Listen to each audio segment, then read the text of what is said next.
He nehiluwense mamete kakemu. My name is Samantha Taylor. I'm in 8th grade and I go to Canyon Park Middle School. I am from the Delaware tribe.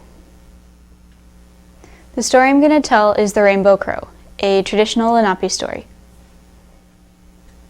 It was cold. It was very cold. All of the esisuk, the animals, were not sure what they were going to do until Owl called a meeting.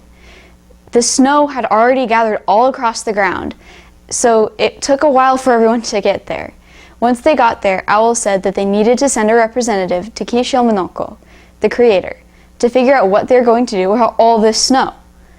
They decided that they didn't know who to send because Owl could go, because Owl was very wise after all, but could not see in the daylight, so that probably wouldn't work. And Takametet, Coyote, could go, because Coyote is very fast, but also a trickster, and you may not get what you were looking for. You could also have Takogo, Turtle. Turtle is steady and reliable, but so slow. It was finally decided that Makuite Ahas, Rainbow Crow, would go. He would fly to Kishilmanoko and ask what they were going to do about all this snow. So Makuite Ahas set off.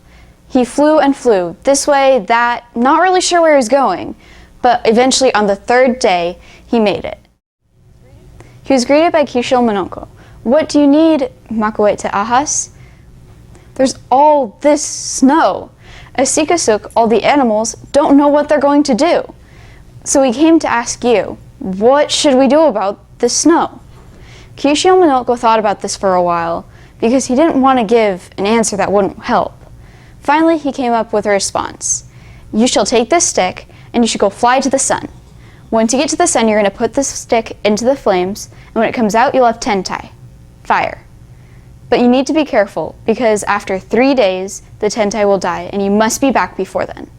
So Makuite Ahas set off. He flew up to the sun. He put the stick into the fire and then flew back with the stick in his beak. He flew as fast as he could because he wasn't going to let the tentai die out.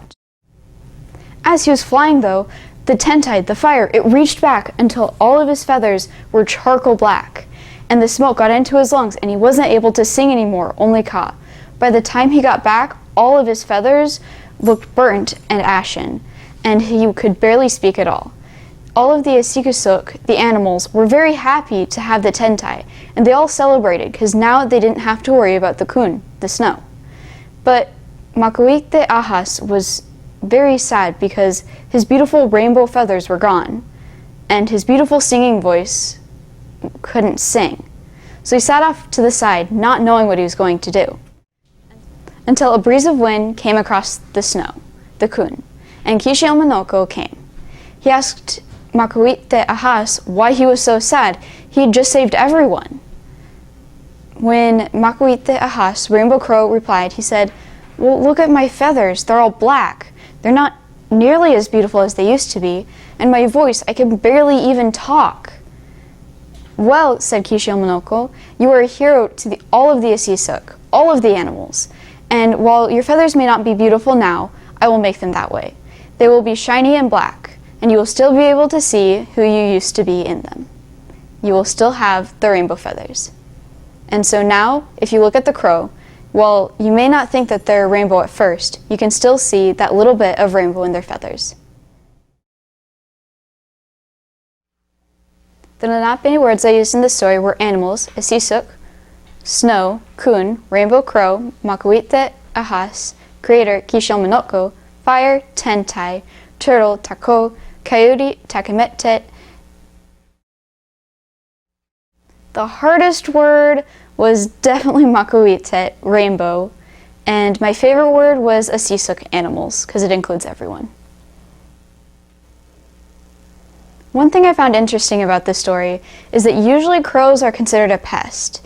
The caw's annoying, they get into stuff, and they're not really helpful. But in this story, the crow's the hero who manages to save everyone.